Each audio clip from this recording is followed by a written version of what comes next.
23 Jananayagan release, நம்ம முதல்வரோட படம். அந்த படம் ஆல்ரெடி லீக் ஆயிடுச்சு. ஆனாலும் அவரோட டை ஹார்ட் ஃபேனுங்க எனக்கு டைரக்டாக சொல்கிறாங்க, பார்க்கல, நாங்கள் தேட்டரில் தான் பார்ப்போம் அப்படின்றாங்க. எனக்கு அதை கேட்டதுமே ஆட்டம் ஆடிட்டேன். அதாவது பார்க்குறானுங்க யாரு, இந்த அம்மா அப்பா சம்பாதிச்சு வச்சு தின்னுங்கிறான்ல வீட்டில், அவனுங்க தான் இந்த ஓப்பன் பண்ணி நோண்டி பார்க்குறானே தவிர்த்து உண்மையான ஒரு ரசிகன் அவன் இன்னும் வெயிட் பண்ணுறான் என்னைக்கு தேட்டரில் வரும் படம்ன்றது. இந்த ப்ளூ சட்டை மாறன் நிறுத்திடுவார். அப்படிலாம் போகக்கூடாது. இந்த படத்தில் அது இல்லை இது இல்லை, அவன் பட்டன் போடலை, வெறும் காட்டிலே போய் ஓட்டிட்டானுங்க. இவர் போனார்னு தான் தெரியும். ஆனால் நான் அவரை குற்றம் சொல்ல, அவரோட சுபாவம், அவர் அதுக்காக படைக்கப்பட்டவர். அதனால அது தப்பே இல்லை. நான் என்ன சொல்றேன்னா, நம்ம படம் எடுக்கிறதுக்கு முன்னாடியே அவர்கிட்ட வந்து கதையை சொல்லி, ஐயா இது ஓடுமா, எப்படி என்னாச்சு அப்படி கேட்டுட்டோன்னு வச்சுக்கோங்களேன், அவரோட அப்ரூவல் வாங்கிட்டு போன மாதிரி ஆயிடும்.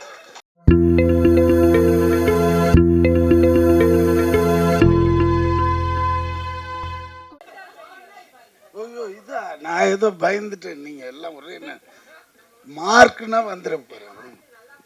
ஓகே, தப்பு, எல்லாமே தப்பு தப்பா போகுது.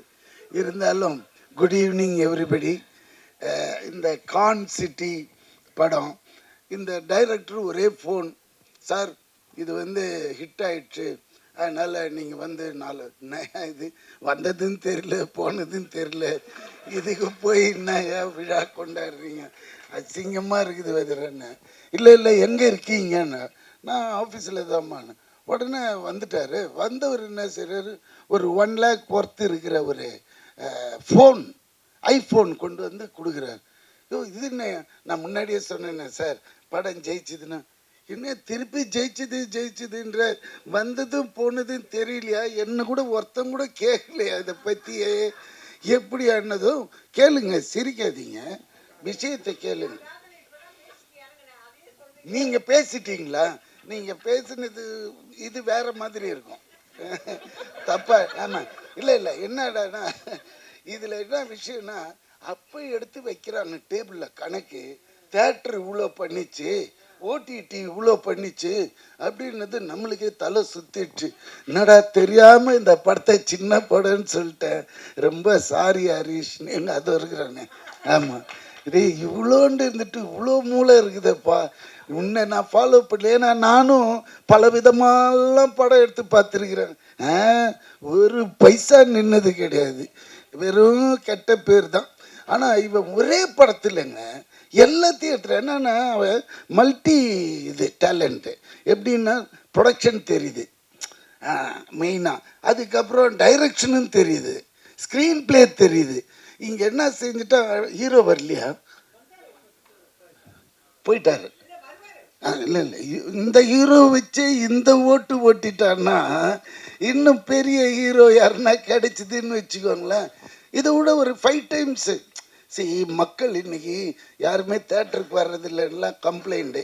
அப்படியே வர்றதா இருந்தாலும் இந்த ப்ளூ சட்டை மாறன் நிறுத்திடுவார். அப்படிலாம் போகக்கூடாது. இந்த படத்தில் அது இல்லை இது இல்லை, அவன் பட்டன் போடலை, வெறும் காட்டிலே போய் ஓட்டிட்டானுங்க. இவர் போனார்னு தான் தெரியும். ஆனால் நான் அவரை குற்றம் சொல்ல, அவரோட சுபாவம், அவர் அதுக்காக படைக்கப்பட்டவர். அதனால அது தப்பே இல்லை. நான் என்ன சொல்றேன்னா, நம்ம படம் எடுக்கிறதுக்கு முன்னாடியே அவர்கிட்ட வந்து கதையை சொல்லி, ஐயா இது ஓடுமா, எப்படி என்னாச்சு அப்படி கேட்டுட்டோன்னு வச்சுக்கோங்களேன், அவரோட அப்ரூவல் வாங்கிட்டு போன மாதிரி ஆயிடும். பேசவே முடியாதுங்களே, புரியுதுங்களா? அப்புறம் இன்னொரு விஷயம் சொல்றேன், கலெக்ஷன் 23 ஜனநாயகன் ரிலீஸு, நம்ம முதல்வரோட படம். அந்த படம் ஆல்ரெடி லீக் ஆயிடுச்சு. ஆனாலும் அவரோட டை ஹார்ட் ஃபேனுங்க எனக்கு டைரக்டாக சொல்கிறாங்க, பார்க்கல, நாங்கள் தேட்டரில் தான் பார்ப்போம் அப்படின்றாங்க. எனக்கு அது கேட்டதுமே ஆட்டம் ஆடிட்டேன்.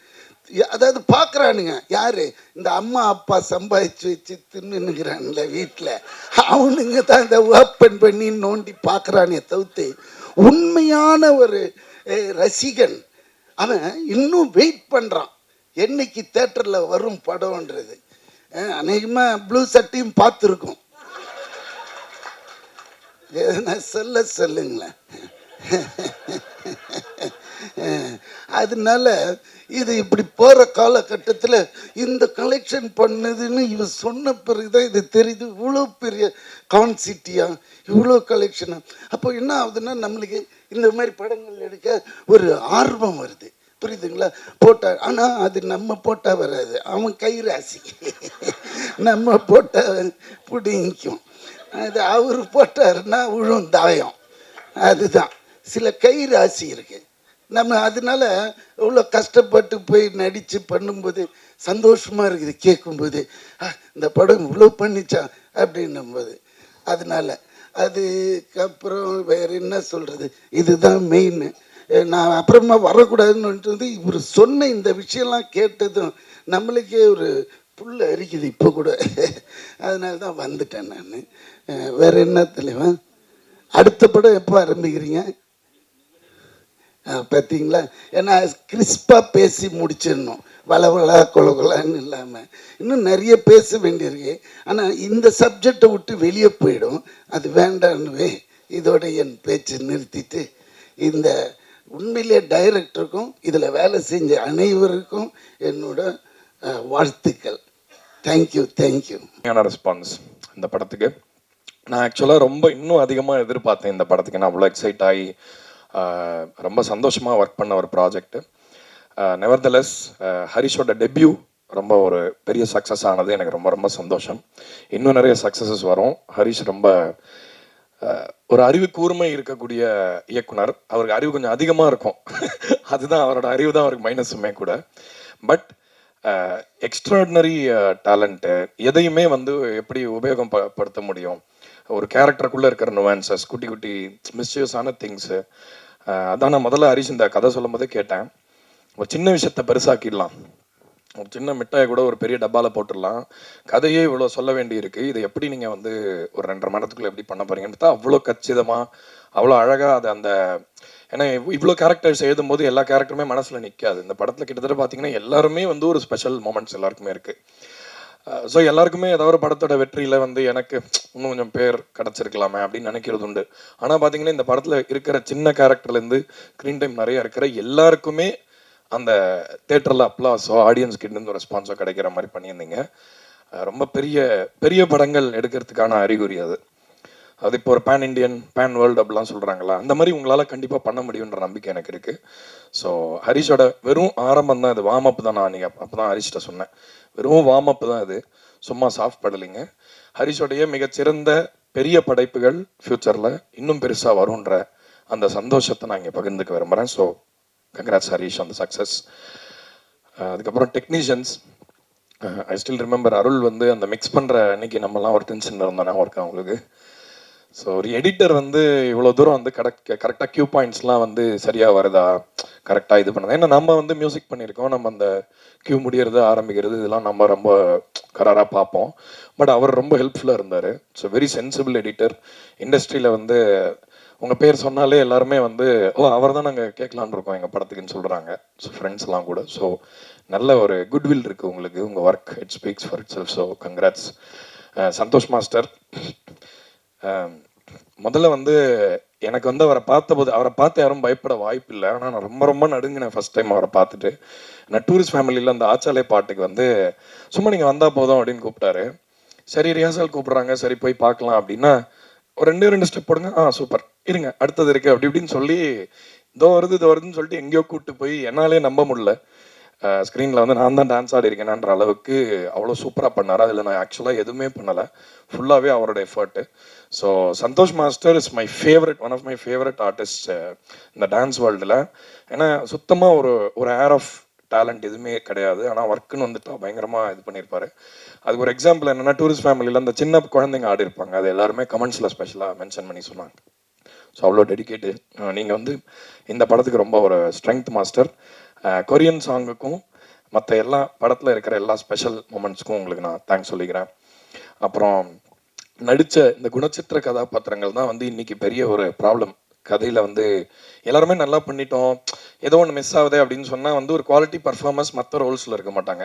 இப்போ முன்னாடி இருக்கிற படங்கள்லாம் இப்போ நான் ரீசெண்டாக ஒரு வாரம் முன்னாடி ஒரு ஆல்ஃப்ரெட் ஹிட்ச்காக் படம் பார்த்தேன், ரியர் விண்டோன்னு ஒரு படம். ஜேம்ஸ் ஸ்டீவர்ட் அதில் வந்து ப்ராட்டகனிஸ்டாக இருக்கலாம், நடித்த ஒவ்வொருத்தருமே வந்து ஒரு பெரிய அப்பாட்டகராக இருக்காங்க. ஸோ அந்த மாதிரி ஸ்க்ரீனில் நம்ம எவ்வளோ நேரம் வரோங்கிறத விட அந்த வேலைக்கு அந்த கேப்பபிலிட்டி இருந்தால் தான் வந்து ஆடியன்ஸால் அந்த கேரக்டரை அவங்கள நம்ப முடியும். அந்த மாதிரி பண்ணவங்க எல்லாருக்குமே என்னுடைய நன்றிகள்.